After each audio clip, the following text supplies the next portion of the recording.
तो चलिए आज के इस क्लास में 5 मिनट का रिवीजन क्लास रखते हैं, 5 से 10 मिनट का। जो आप अपने पिछले कक्षाओं में पढ़े हैं वो याद है, याद रह पाया, याद पूर्ण रूप से हो पाया या नहीं हो पाया, इसका चेक हम 2 तरीके से करेंगे।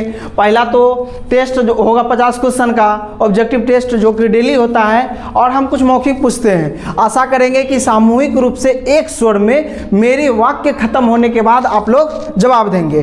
ठीक है, हम बता रहे थे कि 6ठी शताब्दी की बात है जब जो है धार्मिक क्रांति आई। ठीक है, उत्तर वैदिक काल में तो लोहे का व्यापक प्रयोग होने के कारण मगध क्षेत्र संपन्न और शक्तिशाली हो गया, और पूरे भारत में 16 महाजनपद में मगध जो है मेन केंद्र बन गया, और मगध ही पूरे महाजनपदों पे क्या करने लगा, राज्य करने लगा, आसपास के जनपदों को अपने अधीन करने लगा, और वर्चस्व की लड़ाई शुरू हो जाती है। वर्चस्व की लड़ाई में मगध मेन केंद्र होने के कारण इसमें बताया जाता कि यहाँ का प्रथम शासक बृहदत्त थे। ठीक है, बृहदत्त वंश थे जो जरासंध के पुत्र थे, लेकिन उसको पढ़ना उतना आवश्यक है नहीं। तो हम मगध में पहला साम्राज्य के रूप में पढ़ते हैं हर्यक वंश। हर्यक वंश की कहानी ये है कि इसको पितृहंता वंश कहते हैं। इसमें जो भी शासक आते हैं अपने पिता की हत्या करके आते हैं। तो अब मैं आप लोग से क्वेश्चन पूछना चाहता हूँ कि हर्यक वंश की संस्थापक कौन हुए? बिंबिसार हुआ। राजधानी कहाँ बनाए? उस समय नाम क्या था राजगीर का? पहला आक्रमण कहाँ किए थे?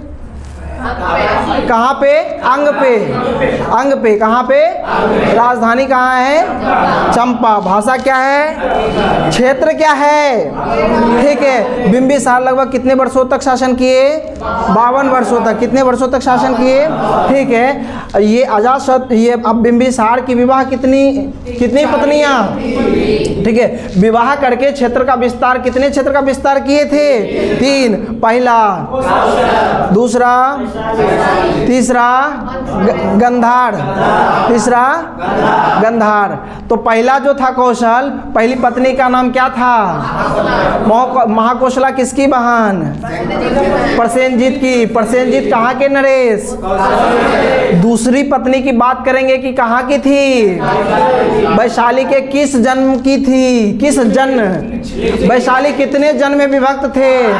किस जन के थे? सबसे शक्तिशाली जन कौन सा है? लिच्छवी। ठीक है, आइए तीसरी पत्नी की, हाँ क्या नाम था दूसरी पत्नी का?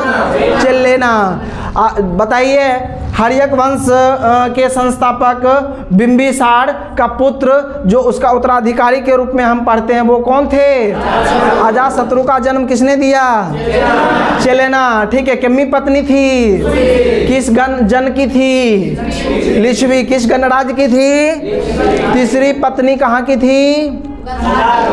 गंधार जनपद की। किस जनपद की? किस कुल के थी? मद्र कुल के। किस कुल के थी? मद्र कुल के। कौन सा क्षेत्र में पड़ता है? पंजाब क्षेत्र में पड़ता है। ठीक है, आइए मित्रता किससे करके किए थे? अपने क्षेत्र को मिलाए थे? चंड प्रगोत। पहले क्या किए थे? युद्ध। ठीक है, उसके बाद क्या किए थे? उससे मित्रता। चंड प्रगोत का कौन सा बीमारी हुआ था? पीलिया। ठीक है, इलाज के लिए किसको भेजा गया? किसने भेजा? ठीक है, चंड प्रगोत कहाँ के राजा थे? अवंती के। अवंती के कितने क्षेत्र हुए?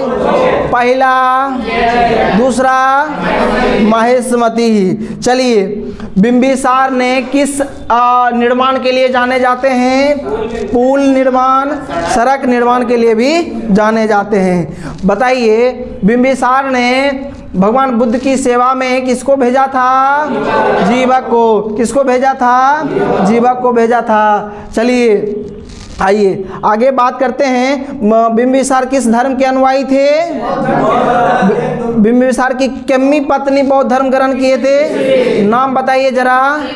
क्षेमा, या क्षेमा को आप खेमा भी बोल सकते हैं, कोई दिक्कत नहीं है। ठीक है, अच्छा मुंगेर में जो ब्रह्मगुप्त थे उनको क्या किया गया था? हत्या किया गया था। किसके द्वारा? बिंबिसार के द्वारा, ब्रह्मदत्त को।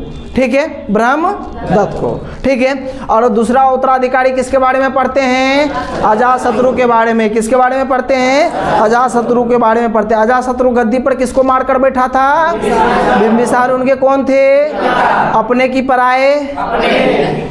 ठीक है, और बिंबिसार का नलियाल कहाँ था? वैशाली में कहाँ था?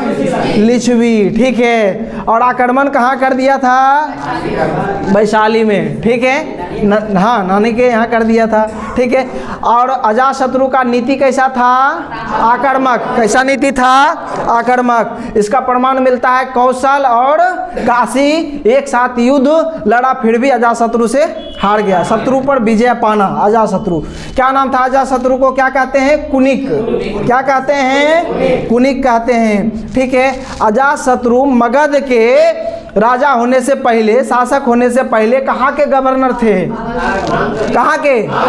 अंग के। बहुत इंपॉर्टेंट है। चलिए अब बताइए, काशी छीन जाने के बाद, अजातशत्रु से काशी छीन जाने के बाद काशी से क्या किए? युद्ध किए थे। काशी में कौन थे शासक?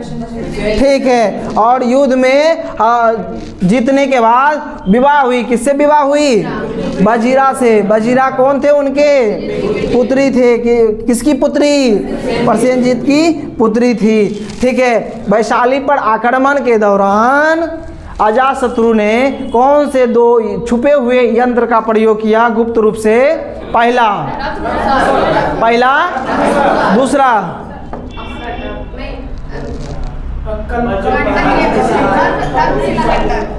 बताइए। पहला, दूसरा महाशिला कंटक, दूसरा कंटक, ठीक है, किए थे।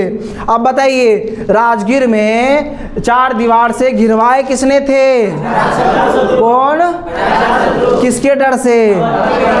किसके डर से? अवंती के डर से, ठीक है। बताइए, इसके कूटनीतिज्ञ कौन थे अजातशत्रु के? ठीक है। वैशाली जीतने में मदद किसने किया? बस्साकार ने किया था। प्रथम बौद्ध संगीति किसके समय में हुआ था? किसके समय में हुआ था? वैशाली को किसने मिला लिया था मगध में? किसने मिलाया? अजातशत्रु प्रारंभ में किस धर्म के अनुयायी थे? किस धर्म के अनुयायी थे? ठीक है। भगवान बुद्ध और महावीर की मृत्यु किसके समकालीन हो गया? इसके समकालीन हो गया। प्रथम बौद्ध संगीति कहाँ हुआ होगा? कहाँ हुआ होगा? राजगीर में। और राजगीर में एक स्तूप किसने बनाया? अजातशत्रु ने बनाया। अजातशत्रु को मारकर गद्दी पर किसने आया? किसने आया? उदयन ने आया। उदयन अजातशत्रु का कौन लगता है? ठीक है, उदयन का अजातशत्रु कौन लगता है? ठीक है। किसने मारा? किसको मारा? ठीक है। गंगा और सोन के मुहाने पे एक किला का निर्माण किसने किया?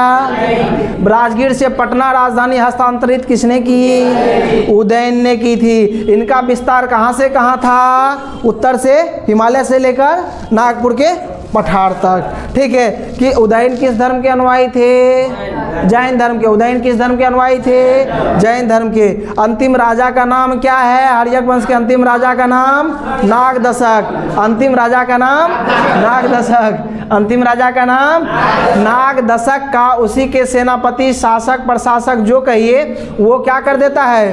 अपदस्थ कर देता है। कौन करता है अपदस्थ? शिशुनाग। कौन करता है? शिशुनाग। और शिशुनाग उसको अपदस्थ करके हर्यक वंश खत्म करके एक अपना नया वंश बनाता है। उसको क्या बोलते हैं? क्या कहते हैं? शिशुनाग वंश कहते हैं, ठीक है। शिशुनाग वंश के पहले शासक, संस्थापक, ठीक है। राजधानी कहाँ बनाया? ठीक है। पाटलिपुत्रा ग्राम की स्थापना किसने किया?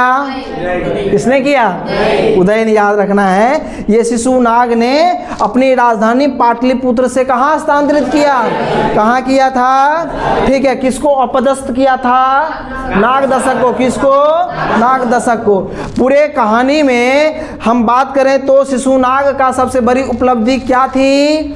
अवंती का जो है शक्ति को नष्ट कर देना, जिससे कि खुद अजातशत्रु भी डरते थे, है कि नहीं? उसको उज्जैन क्षेत्र के शक्ति को क्या कर दिए? नष्ट कर दिए, ठीक है। आइए, अवंती को किस क्षेत्र में मिला लिए? मगध क्षेत्र में मिला लिए। मगध क्षेत्र में अवंती कब तक बना रहा? मौर्य साम्राज्य के अंत तक बना रहा। ठीक है, अब बताइए कि शिशुनाग के बाद कौन आता है? कालाशोक। कौन आता है? कालाशोक आता। कौन आता है? शिशुनाग का उत्तराधिकारी कालाशोक। ठीक है, बताइए द्वितीय बौद्ध संगीति किसके समय में हुआ? कालाशोक में। कहाँ हुआ होगा? अनुमान लगाइए, कहाँ हुआ होगा? ठीक है, वैशाली में। राजधानी बाद में वैशाली से कहाँ कर दिया गया? पटना। किसने किया था? कालाशोक ने कर दिया था। अंतिम जो है राजा कौन हुए? मतलब हम कह रहे हैं कि शिशुनाग वंश का अंतिम, बताइए कौन हुए? नंदीवर्धन। कौन हुए? नंदीवर्धन। अब नंदीवर्धन के बाद जो है नंदीवर्धन की हत्या कर दिया जाता है। पूरा हत्या की बात है। कौन करते हैं? महापद्म नंद। कौन करते हैं? महापद्म नंद। बताइए क्षत्रिय थे या शूद्र? इस बात की जानकारी कहाँ से मिलता है? कहाँ से मिलता है? पुराणों से मिलता है। स्वयं को क्या कहते थे? एक राट कहते थे। क्या कहते थे? एक राट कहते थे। बताइए ये कहाँ पर अधिकार किया था? कलिंग पे। कहाँ पे किए थे? कलिंग पे अधिकार किए थे। और उसका विद्रोह कौन कर रहा था? कौशल। पड़ोसी कौशल। कौन कर रहा था? कौशल। अब विरोध करने के कारण उसको भी अपने क्षेत्र में मिला लिए थे। चलिए, मगध में वृद्ध सेना किसके पास पाते हैं हम लोग? महापद्म नंद के पास। बताइए कितना पैदल सेना था? 2 लाख। कितना घुड़सवारी था? 20,000। और बात करें कितना गज सेना था? 3,000 से 6,000। आप लोग 6,000 याद रखेंगे, 3,000 नहीं। ठीक है, बताइए कलिंग में सिंचाई हेतु नहर किसने बनाया?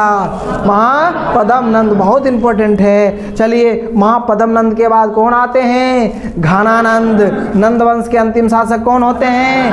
घनानंद। सिकंदर आक्रमण किसके समय में करता है? घनानंद। सिकंदर के आक्रमण के समय मगध के शासक कौन होते हैं? घनानंद होते हैं। और ये किस मत को मानते हैं? जैन मत को। किसको मानते हैं? जैन मत को। बताइए मगध पर चंद्रगुप्त मौर्य और कौटिल्य ने कब आक्रमण किया था? 322 बीसी में। कब किया था? 322 ईस्वी में किया था। ठीक है, और नंद क्या हो गए थे? पराजित हो गए थे। बताइए सर्वप्रथम मगध का उल्लेख कहाँ मिलता है? किस वेद में? मगध का उल्लेख किस वेद में मिलता है? अथर्ववेद में मिलता है। बताइए जीवक की माँ का नाम क्या है? शीलावती। पेशे से क्या थी? नर्तकी या वैश्या। ठीक है, बीना वादक शासक का नाम बताइए। हर्यक वंश में कौन से शासक बीना वादक थे? उदयन। कौन थे? उदयन। और हाथी पकड़ने में निपुण कौन थे? उदयन। इस प्रकार से हम जो है पढ़ लिए थे पूरा। आज जो पढ़ेंगे अब इससे आगे पढ़ेंगे। ठीक है।